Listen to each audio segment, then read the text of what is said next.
Très bien, bonjour à tous. Merci d'assister à cette table ronde sur comment développer un projet bas carbone en grande culture. Je suis Arnaud Lapérade, je suis responsable de compte chez Salesforce dans le domaine des coopératives et négociants privés agricoles. Et je suis accompagné par 4 intervenants, donc François, Chuck, Anaël et Thomas. Et donc on va animer cette table ronde sur ce sujet. Déjà pour commencer, je vais vous demander à chacun de vous présenter, s'il vous plaît. Donc François, je t'en prie. Il paraît que tu es le plus ancien, donc... Bonjour. Bonjour à tous, François Tirard, donc je suis le cofondateur de Maizy Farm. Maizy Farm, c'est une start-up française qui travaille dans le domaine de l'agriculture de précision et dans le domaine du carbon farming. On est juste là-bas derrière, donc si vous pouvez voir nos solutions après la conférence. Chuck, vas-y. Bonjour tout le monde, je m'appelle Chuck, je suis belge. Je suis CEO et cofondateur de Soil Capital, une start-up qui a lancé en 2020 le premier programme certifié pour la rémunération carbone des agriculteurs en grande culture. Nous sommes en Belgique, en France et au Royaume-Uni. Et notre stand est juste là.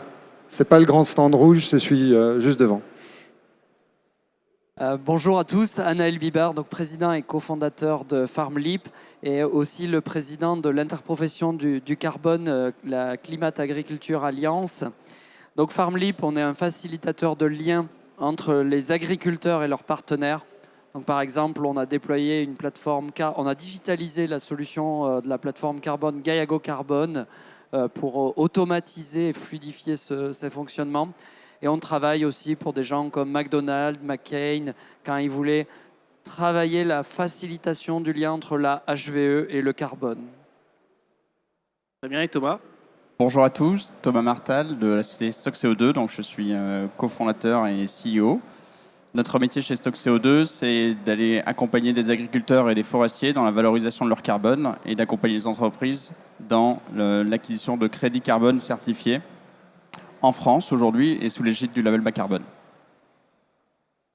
Alors, pour commencer, je vais commencer avec toi, Chuck. Est-ce que tu veux bien déjà nous expliquer qui intervient dans un projet bas carbone? Parce que c'est peut-être pas clair pour tout le monde. Donc voilà, est-ce que tu peux un peu nous décrire sur un projet bas carbone qui intervient? La recette du projet bas carbone. Bon, c'est très simple. Il faut quelques ingrédients. Un agriculteur, évidemment. Et une fois qu'on a l'agriculteur, il faut être capable de calculer l'impact carbone de cet agriculteur. Pour ça, il y a des outils de calcul qui existent, qui sont développés par des universités, par la recherche, par des entreprises privées. En deuxième lieu, ou en troisième lieu, après l'agriculteur et le calculateur, il va y avoir le programme carbone, un programme qui va encadrer, certifier non seulement le calcul de l'impact carbone de l'agriculteur, mais également toute une série d'autres éléments qui vont faire la robustesse, la crédibilité d'un certificat ou d'un crédit carbone.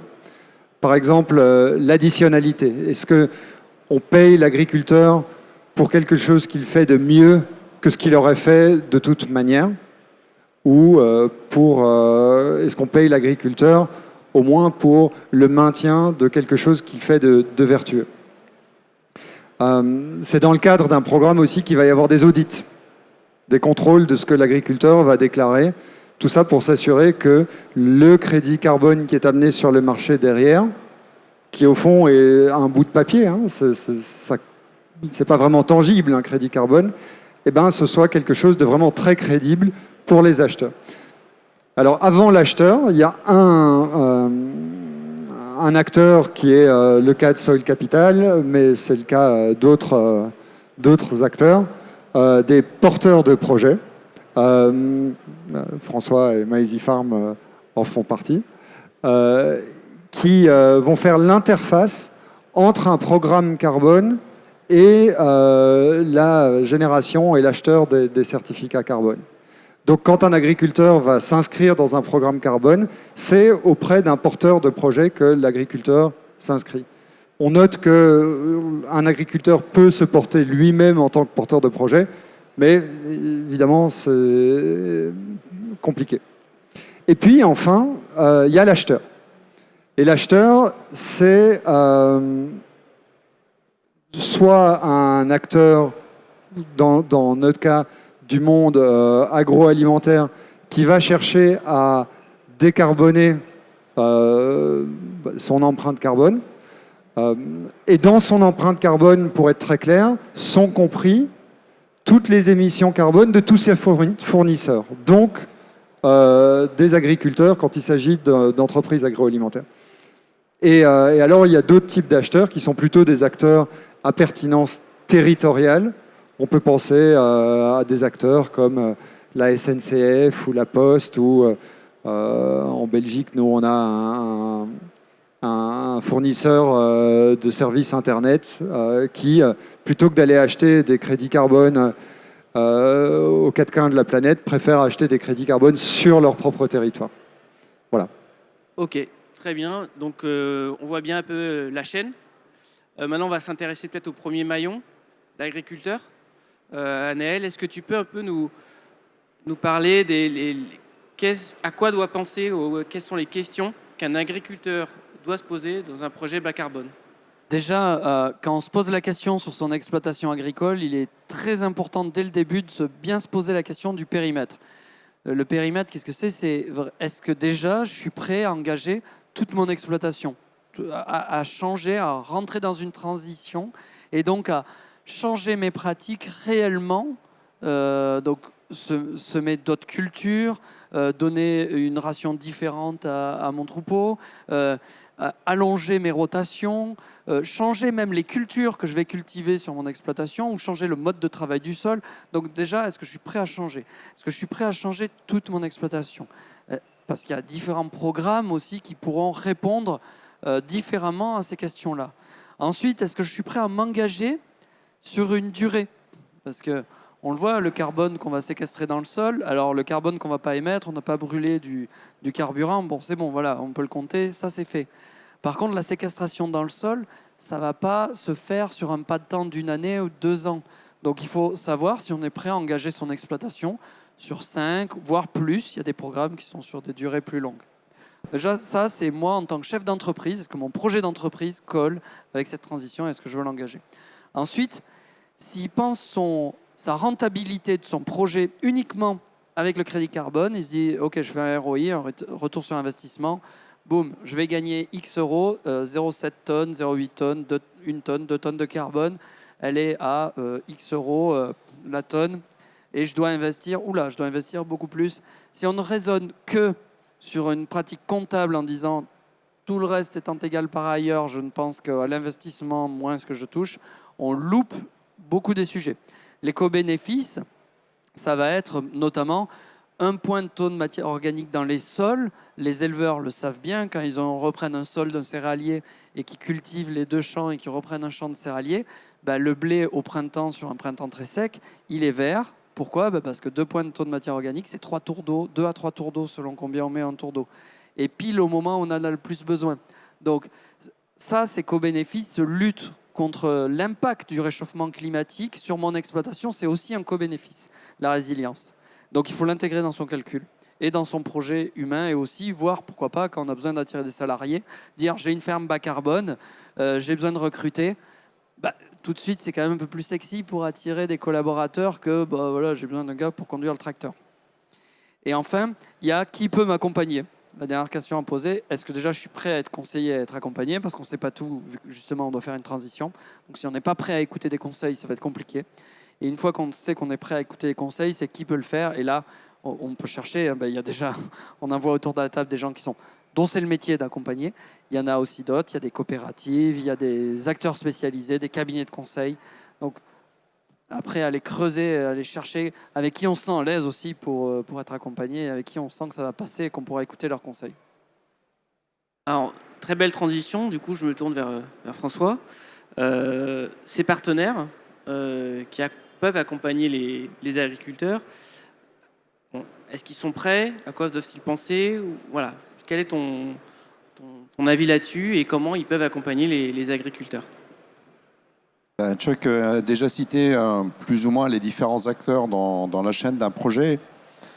Ce qu'il faut bien comprendre, c'est que l'agriculteur, je ne sais pas s'il y a beaucoup d'agriculteurs dans la salle aujourd'hui ou s'il y a beaucoup de conseillers agricoles de coopératives, mais la première chose qu'on a à faire, c'est un effort d'éducation de l'ensemble de la chaîne, pas juste des agriculteurs, mais l'ensemble des acteurs d'un projet pour savoir ce que c'est qu'un projet bas carbone, quels sont les leviers qui peuvent impacter le stockage supplémentaire ou la réduction des émissions. Donc il y a un gros effort d'éducation sur l'ensemble du projet.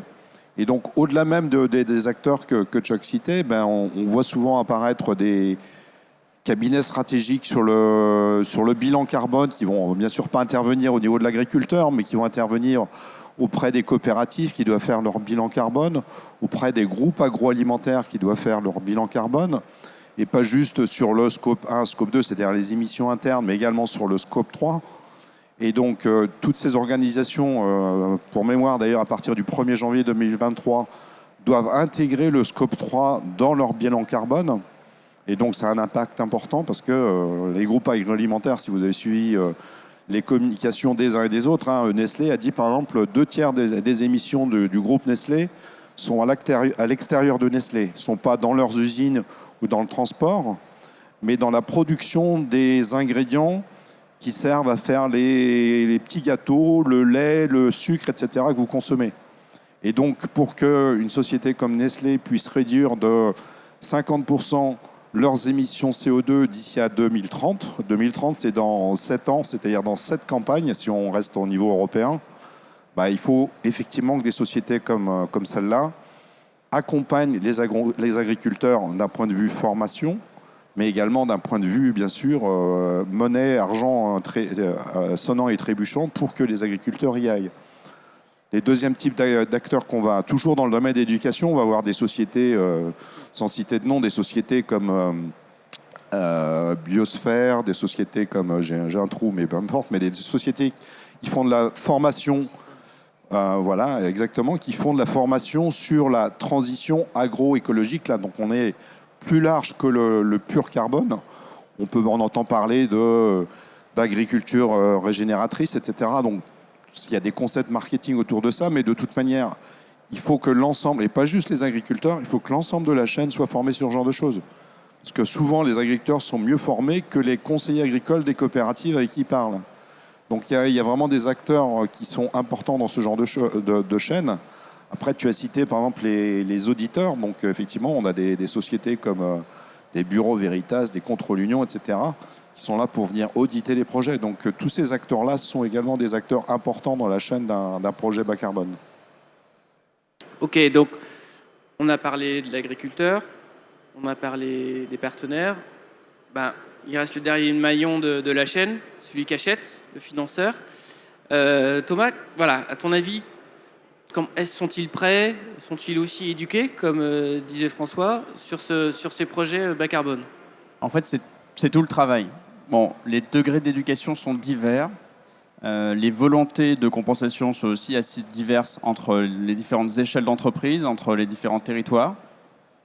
Ce qui est très important, et c'est ce qu'a dit Chuck, c'est qu'un crédit carbone, au fond, c'est un bout de papier, ou plutôt, je dirais que c'est un contrat qui mélange de l'environnement, du sociétal et de l'économie entre une personne qui achète et un agriculteur qui fait. Et du coup, ce qu'il faut pour l'entreprise, c'est avoir une confiance dans toute la chaîne qui est au milieu, parce que ce n'est pas l'entreprise elle-même qui va le faire en lien avec l'agriculteur, mais on a besoin d'avoir des outils de traçabilité, on a besoin d'avoir des porteurs de projets, on a besoin d'avoir de l'éducation autour des agriculteurs, on a besoin d'avoir du conseil agronomique. Et en fait, l'entreprise, elle a besoin de transparence et elle a besoin de comprendre toute cette chaîne-là et de savoir qui fait quoi au milieu et d'avoir une certaine confiance dans le processus et ce sur quoi il s'appuie, à savoir une méthode, un cadre de reconnaissance. Aujourd'hui, il y en a une diversité. Et l'entreprise, une fois qu'elle a compris tout ce système-là, normalement, en fait, elle a juste à choisir dans quel projet elle va investir. Aujourd'hui, on a une soixantaine de clients chez Stock. Il y a toute taille. On va de la TPE, voire du particulier qui compense, jusqu'au groupe du CAC 40 en France. Et à chaque fois, il faut que l'entreprise sache qu'est-ce qu'elle achète. Donc son crédit carbone, il sert à telle action dans telle exploitation qui est située à tel endroit. Et que cette exploitation, le calcul a été fait par tel outil, suivi par telle coopérative ou tel porteur de projet, et qu'ensuite il sera audité par Bureau Veritas, Contrôle Union ou EcoCert, et que toute cette chaîne-là, l'entreprise la connaît, et c'est la seule garantie pour elle d'avoir une confiance. Je pense que Anaël, tu parleras ensuite de la question de la double comptabilité, qui est un risque aussi pour les entreprises, mais qui doit être traité à l'échelle de notre filière et pas juste entre les entreprises. Les entreprises n'auront pas les moyens de vérifier que les crédits ne sont pas doublement comptés. D'accord. Et donc, on a bien parlé de chacun des maillons. Au final, ça a l'air assez simple, effectivement, presque. C'est quoi, si on se met en position de l'agriculteur, de votre point de vue, là, c'est une question ouverte à tous les quatre. Bon, c'est quoi le dernier frein là? Qu'est-ce qui empêche aujourd'hui un agriculteur de se lancer dans un projet bas carbone? C'est quoi, voilà, pour vous, le frein principal, chacun d'entre vous? Je sais pas, Anaël, t'as l'air prêt? Tu disais simple. Finalement, je pense que pour les agriculteurs, ils peuvent considérer que ça n'est pas si simple que ça.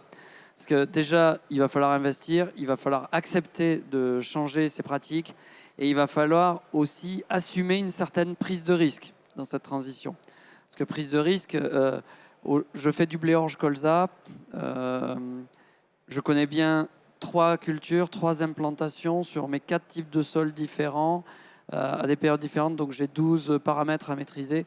Je passe à une rotation de 7 ans avec des intercultures.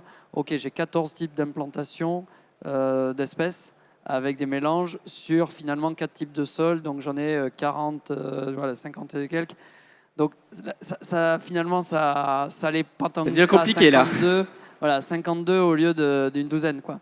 Donc finalement, c'est plus si simple que ça. Et donc déjà, il y a vraiment ce frein d'accepter, de se dire je me lance. Et il y a un autre frein qui est aussi cette prise de conscience. On ne peut agir sur ce réchauffement climatique, mais de toute façon, quoi qu'on fasse, là, tous ensemble, il agira sur nous. N'en doutez pas. La trajectoire, c'est au niveau mondial, plus 3 degrés, là, on est en train de dire.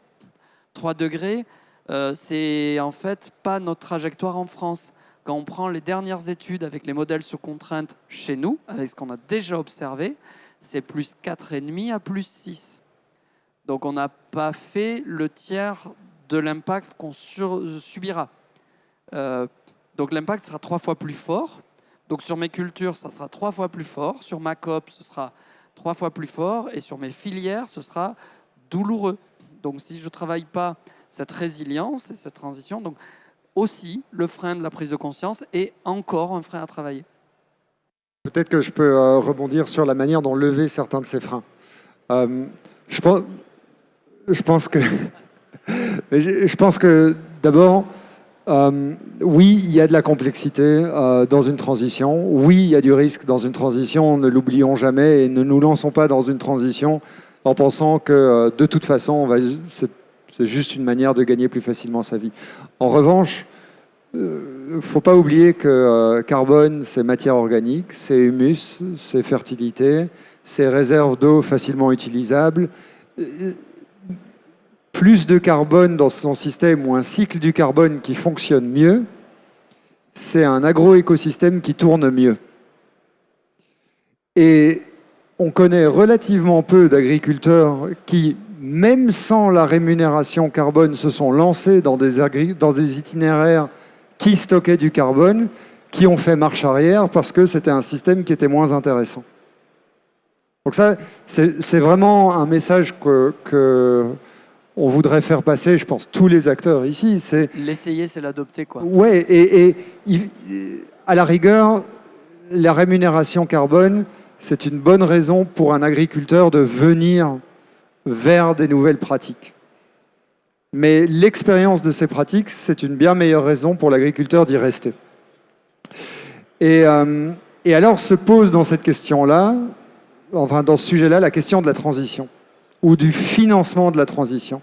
Parce que on peut envisager les paiements carbone de deux manières. Soit on vous dit c'est un financement de la transition et donc on ne va vous payer qu'un certain temps.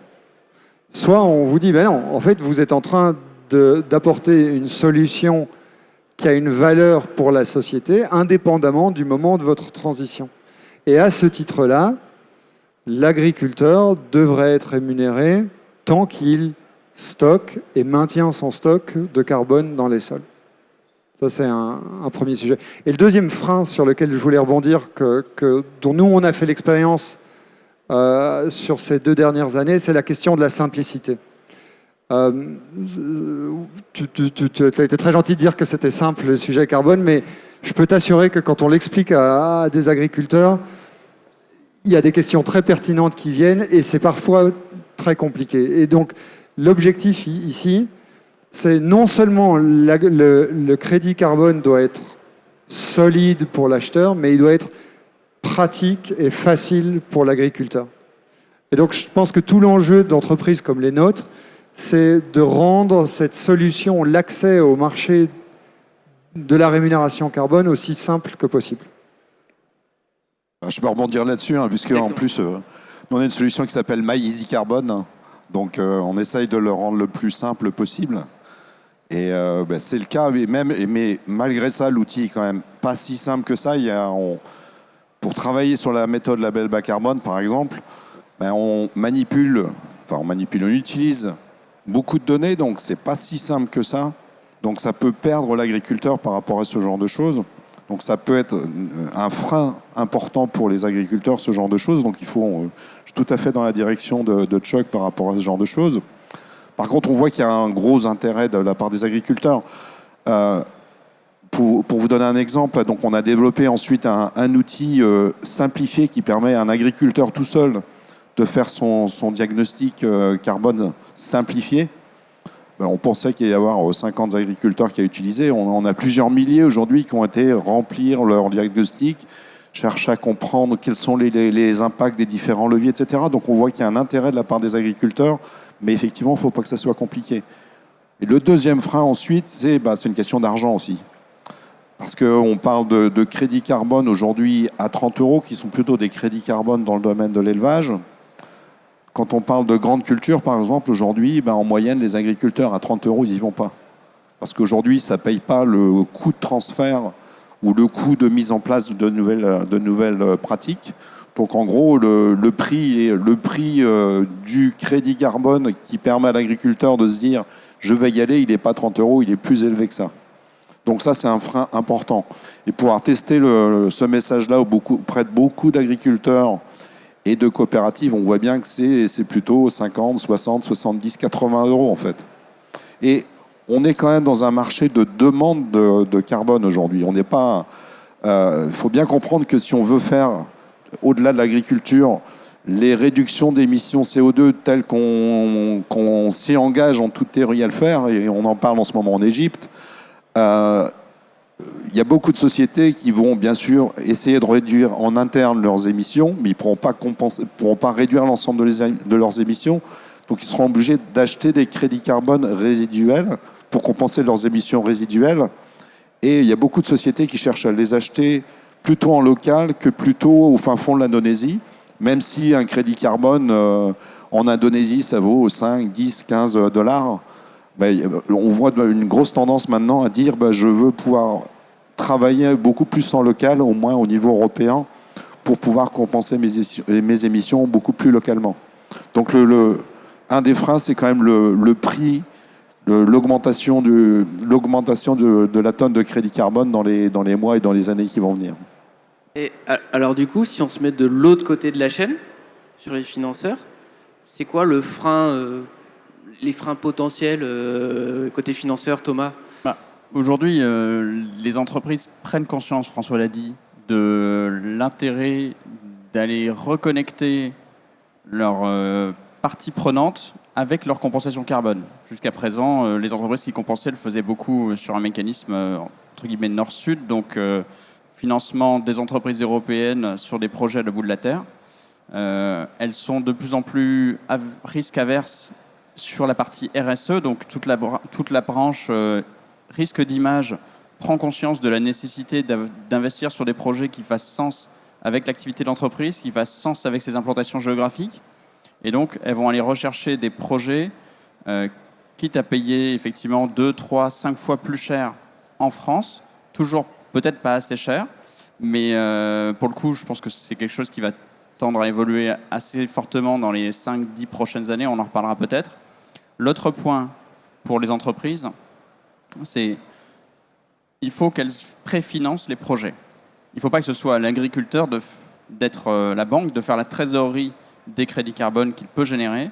Donc il faut qu'on arrive à apporter le financement le plus tôt possible pour pouvoir déclencher les projets.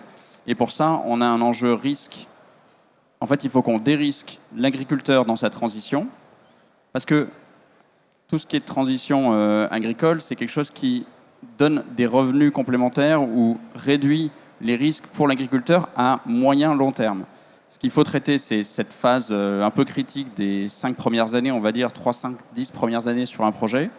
Et il faut travailler du coup avec des acteurs dans les filières, et des gens qui sont en mesure de prendre des risques, dont c'est le métier. Et je pense notamment aux assureurs. On a travaillé sur, nous, la branche forêt, la création de produits d'assurance spécifiques pour protéger les propriétaires forestiers face à un risque et ne pas avoir à rembourser des crédits carbone, parce que l'entreprise, elle veut des crédits carbone. Et donc, on prend en compte ce risque-là et on cherche à dérisquer aussi les agriculteurs, parce que c'est un des points qui est aujourd'hui un frein. L'agriculteur, il veut savoir, quand on discute avec lui sur un contrat, qu'est-ce qui arrive si j'y arrive pas. S'il n'y arrive pas, il faut que demain, il y ait une solution, que ce soit une assurance, pour ne pas avoir la double peine de ne pas avoir réussi et d'avoir à rembourser. Au final, du coup, le prix, c'est pas un problème. Presque. Alors moi, on pourrait augmenter le prix. Ça fait partie des problèmes pour l'engagement des agriculteurs, mais au même titre, à mon sens, que le risque pour l'agriculteur de ne pas atteindre des objectifs parce qu'il n'a pas de visibilité. Cette transition, il ne l'a jamais faite. Donc évidemment, avant de faire le premier pas, on se pose des questions, heureusement. pour rebondir sur le prix, aujourd'hui, un acheteur de crédit carbone, il est prêt à payer plus cher son bout de papier s'il y a une vraie réalité derrière le bout de papier. Et donc, le fait de faire monter les prix fait qu'on doit avoir des crédits carbone plus fiables et plus vérifiables quelque part. Parce que si on reste uniquement, par exemple, sur de la donnée déclarative, parce qu'un agriculteur va dire, voilà, j'ai mis 5 tonnes d'engrais azoté dans ma parcelle, on sait très bien, tout le monde sait maintenant que l'engrais azoté, c'est une part importante des émissions d'équivalent CO2, de NO2 dans la pratique. Bah, l'agriculteur le sait, donc il dit, bah, j'ai mis 5 tonnes, je vais en mettre 3, ça va aller mieux. Et donc, bien sûr, il y a des audits, mais les audits, ce n'est pas sur l'ensemble des exploitations agricoles, c'est sur certaines exploitations agricoles.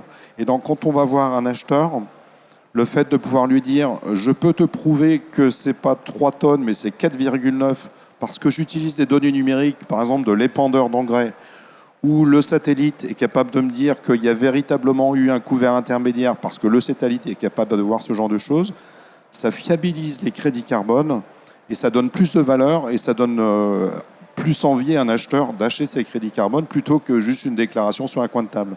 Donc ça, c'est un point super important pour le prix, pour la fiabilisation par rapport aux acheteurs. Il y a vraiment une notion de qualité du crédit carbone, en fait. Et là, on a parlé beaucoup de la France. Comment vous voyez un peu en dehors de nos frontières, est-ce que c'est aussi mature, moins mature Alors, dans les faits, ça n'a pas commencé en France, les crédits carbone en agriculture. Ça a pu se mettre en place suite aux accords de Kyoto, au protocole de Kyoto. Donc, ça remonte au siècle dernier. Hein. Et donc, il y a des pays, notamment l'Australie, le pays des kangourous, qui a mis ça en place il y a quand même 2002, 2003, les programmes carbone agricoles. Donc, on n'est pas en avance sur la massification, notamment dans les surfaces. Il y a aussi d'autres pays qui ont fait des choix un peu différents, de travailler sur des durées plus longues, avec notamment de la mesure in situ. Ça, c'est peut-être quelque chose qui, dans l'obligation de résultat sur la séquestration, qui sera potentiellement on va dire, des facteurs qui évolueront dans le marché potentiellement dans les années qui viendront. Donc, selon les pays, c'est bien en avance, mais le reste de l'Europe est quand même beaucoup moins actif que la France, qui est moteur au sein de l'Union européenne sur la dynamique carbone agricole. Oui, si je peux réagir, l'Europe est assez motrice. Il y a un truc qui est intéressant. Alors, nous, on est actifs non seulement en France, mais aussi en Belgique et au Royaume-Uni. Et bon, comme tout le monde ici, je pense qu'on a l'occasion de voir ce qui se passe ailleurs. Ce qui est intéressant déjà, c'est que le prix du crédit carbone agricole se porte beaucoup mieux en Europe qu'aux États-Unis ou qu'en Australie, qui sont, à mon sens, les deux marchés les plus matures hors d'Europe. Ce qui est clair aussi, c'est que l'Europe veut jouer un rôle moteur, non seulement d'un point de vue privé et volontaire, mais on voit que le public se positionne également. La France a joué un rôle tout à fait innovant qui est de créer son propre système de certification, ce qui jusqu'à présent était plutôt du ressort d'ONG ou du secteur privé et de la société civile.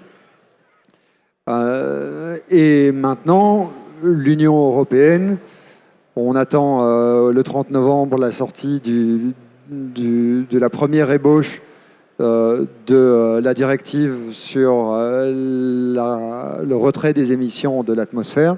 Ça va être tout à fait intéressant de voir comment les autorités publiques se positionnent là-dessus. Maintenant, qu'est-ce que ça veut dire pour les agriculteurs, ce genre de sujet-là? Est-ce qu'il faut attendre que l'Union européenne ait légiféré? Est-ce qu'il faut attendre qu'on y voit plus clair? Ben, à mon sens, je pense pas. J'ai l'occasion de. Enfin, je vis à Bruxelles, donc j'ai l'occasion de parler avec pas mal de personnes qui travaillent à la Commission et autour. Et ce qu'on sent bien, c'est qu'il y a une vraie volonté de permettre d'englober les différentes initiatives et de les faire converger vers quelque chose qui est toujours plus solide. Mais il n'y a pas une idée de laisser des initiatives sur le carreau. Il y a une notion qui est très importante aussi. Si on attend d'être parfait pour avancer, on n'avancera jamais.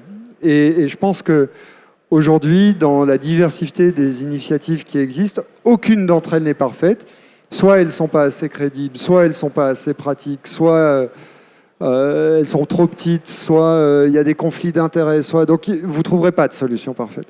En revanche, plus des agriculteurs sont engagés, plus ça légitimera auprès des autorités publiques le fait que ceci, c'est vraiment un mouvement qui fonctionne, qui est lancé et qui vaut la peine d'être appuyé. Et il ne faut pas couper cette dynamique. Aujourd'hui, c'est environ... Alors c'est en croissance, c'est en forte croissance. En mai dernier, on estimait plutôt autour de 3000 agriculteurs engagés dans des démarches bas carbone avec crédit carbone en France.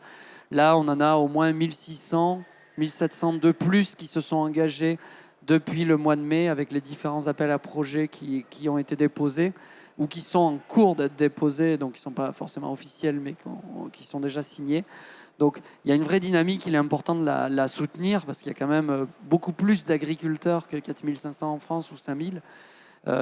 Donc vraiment, il faut soutenir cette dynamique et les agriculteurs, vous pouvez avoir confiance, hein, l'industrie se structure, arrive à parler et voir dans cette vision dans le temps long, dans la sécurisation de l'acheteur du crédit carbone, la sécurisation de l'agriculteur et aussi dans l'accompagnement de la transition par les personnes sur le terrain.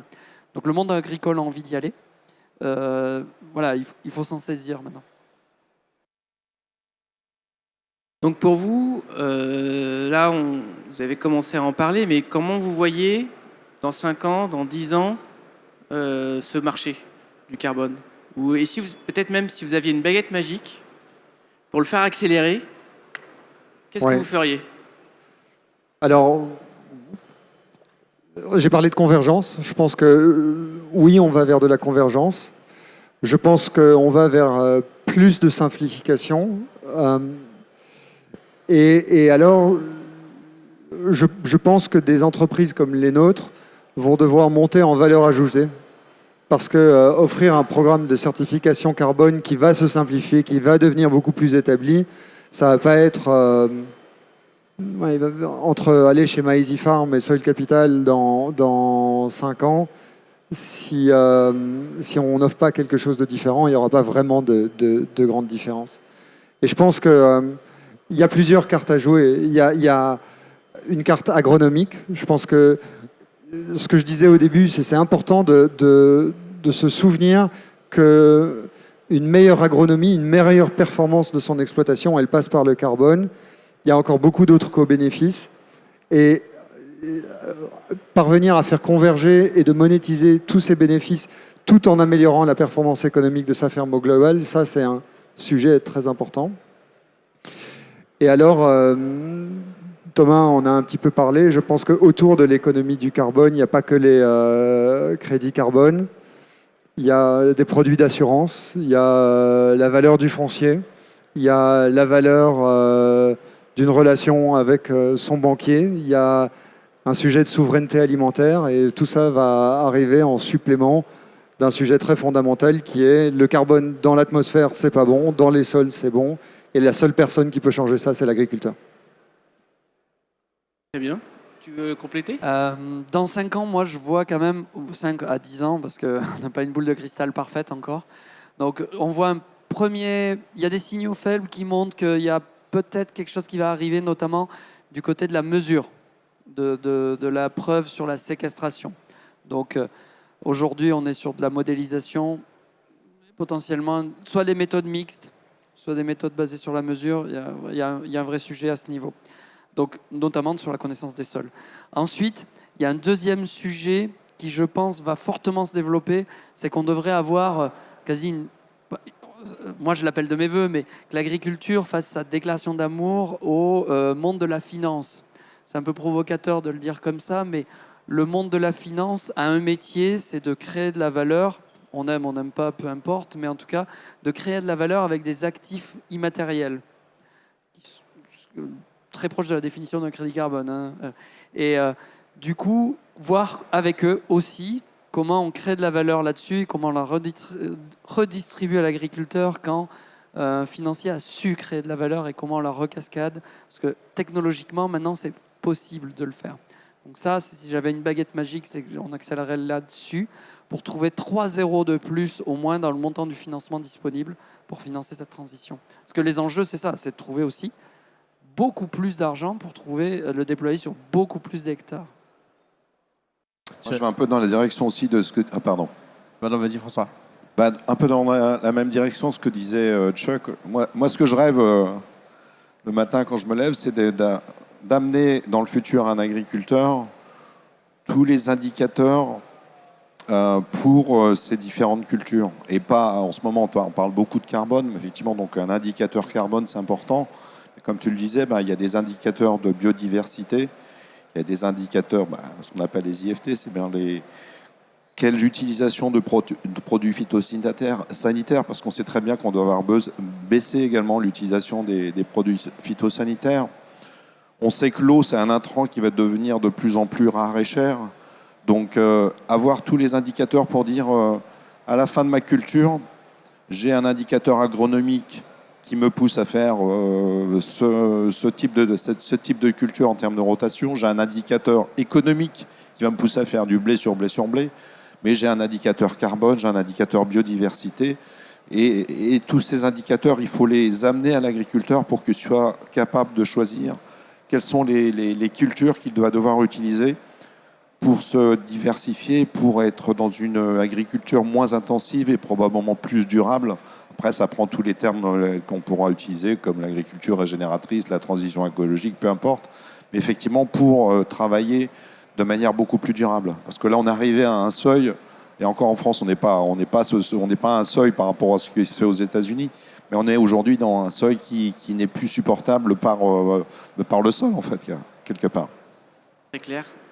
Thomas? Même point que François. J'espère que dans 10 ans, on parlera peut-être plus de crédits carbone, mais environnementaux. Je ne sais pas quel terme on aura trouvé, mais pour avoir une vision globale et plus... Voilà, c'est des paiements pour services environnementaux qui aujourd'hui passent par le terme carbone, qui est finalement une comptabilité simple, beaucoup plus simple qu'une comptabilité biodiversité, beaucoup plus simple que faire une vraie traçabilité sur la qualité de l'eau, les origines des pollutions qui sont parfois très diffuses, mais que surtout on n'oublie pas qu'il y a carbone, biodiversité, eau, économie de l'exploitation qui est centrale, société et consommation qui sont l'autre bout de la chaîne, avec une prise de conscience des consommateurs qui est quand même plus ou moins présente et qui va être difficile à maintenir concrètement en période d'inflation qui touche les deux bouts, le producteur et le consommateur, mais surtout qu'on élargisse le sujet au-delà du carbone. Si je peux juste rajouter un complément, c'est je rêve d'un prix du carbone ou du service écosystémique à 250, 300 euros. Parce qu'aujourd'hui, on n'en est pas là. Mais voilà, le GIEC estime aujourd'hui que le coût qu'une tonne de carbone émise dans l'atmosphère fait peser sur la société ou sur l'humanité dans son ensemble, c'est entre 150 et 250 euros. Et ça, c'est pas du tout reflété aujourd'hui dans le prix que va chercher l'agriculteur quand il apporte une solution à ce sujet-là. Et donc... Voilà. Et en plus, ce qui est intéressant, c'est qu'on est vraiment dans les balbutiements de l'économie du carbone agricole. On va tous apprendre ensemble à stocker davantage de carbone. On peut rêver du moment où on va stocker 4 tonnes, 5 tonnes, 6 tonnes facilement pour chaque agriculteur. Et si effectivement cette valeur-là est reconnue, imaginez ce que ça fait sur l'économie d'une ferme. Ça va vraiment revaloriser un métier qui n'a vu la population agricole passer de 7% à 1,5% en 40 ans. Dans la finance carbone, aujourd'hui, dans la finance réglementaire, alors attention, ce n'est pas du tout le marché volontaire qui concerne l'agriculture en France, donc c'est vraiment un autre domaine, c'est la finance carbone obligatoire, réglementée pour les grosses entreprises émettrices. On est sur des prix qui s'approchent des 100 euros et qui ont vocation à augmenter. Donc, la vocation, elle est réellement augmentée et l'ouverture et le montant de finances disponibles liées au carbone, en fait, il y a des zéros de plus disponibles dans ce marché réglementaire. Donc, à nous, au monde agricole, aux partenaires, aux structures de conseil et de R&D, de prouver que ce montant, cet argent disponible pour financer la décarbonation ou la baisse des émissions peut être routé vers le monde agricole. Parce qu'aujourd'hui, on a un enjeu aussi de crédibilité pour pouvoir ouvrir cette finance carbone réglementaire pour qu'elle puisse financer l'agriculture. Et quand on parle de montants, c'est à coût de dizaines de milliards de disponibles sur un marché déjà existant carbone réglementaire qui sera un jour accessible si collectivement on est efficace. Donc c'est aussi pour ça qu'on a créé une interpro, la Climate Agriculture Alliance. C'est pour devenir crédible, impacté, pour offrir cette opportunité au monde agricole. Bon, très bien, ça donne de belles perspectives quand même. Est-ce que, avant de clôturer, est-ce qu'il y a des questions dans l'audience? Très bien, parfait. Bonjour, je suis pas sûr d'avoir bien compris. En fait, le frein, il est de quel côté? Les agriculteurs sont enthousiastes, ils sont prêts, mais pas tant que ça. Alors moi, je ne sais pas trop parce que j'ai entendu un peu qu'ils étaient enthousiastes. J'ai aussi entendu l'inverse. Et concernant les entreprises, je me suis laissé dire que là, ça traînait vraiment, vraiment beaucoup des pieds. Est-ce que c'est pas plutôt de ce côté-là qu'il faut aller voir? Alors, côté entreprise, alors toutes les entreprises s'y mettent pas aujourd'hui. Mais je peux vous assurer qu'il y a suffisamment d'entreprises qui veulent mettre de l'argent dessus, qu'il y en a plus que des agriculteurs qui sont volontaires actuellement. Côté agriculteur, ce que nous avons pu constater, c'est que la transition, elle est en train de s'opérer, elle n'est pas en train de s'opérer assez vite. Elle n'est pas en train de s'opérer assez vite. Je pense que les agriculteurs sont face à une opportunité qu'ils sous-estiment, que chaque année où on attend, c'est une année où on laisse sur la table un revenu supplémentaire potentiel, où on ne prépare pas une transition et la construction de la résilience d'un agroécosystème qui est nécessaire si on veut fonctionner à l'avenir. Et donc, oui, il y a des agriculteurs qui sont enthousiastes, mais il n'y en a pas assez. Il y a besoin d'une prise de conscience. Quand je disais tout à l'heure, plus 6 degrés, on n'a pas vraiment conscience de ce que ça veut dire pour nous. 6 degrés, bon, bah, il fera un peu plus chaud. Non, non, non, ça va chauffer sévère, ça va être sec, ça va être compliqué, ça va être difficile. Donc la prise de conscience, c'est aussi un frein parfois. Et aujourd'hui, quand on dit, là, il y a des études qui sont sorties, c'est 700 kilos sur certaines méthodes en moyenne, on va sur 700 kilos hectares. 700 kg hectare, à 30 €, il faut investir 50 €. Bon, bah, le ROI, le retour sur investissement, il est faible. Donc si on le raisonne que retour sur investissement, je me dis, bah, j'investis 50, j'en touche même pas 25. Bon, bah, c'est bon, sans moi, quoi. Très bien. On doit clôturer. Ils sont disponibles sur leur stand. Donc si vous voulez poursuivre la conversation, je pense qu'ils seront ravis d'échanger avec vous. Et sur les réseaux sociaux, pour ceux qui verront la rediffusion, on est interpellable aussi. Merci. Merci. Au revoir. Merci.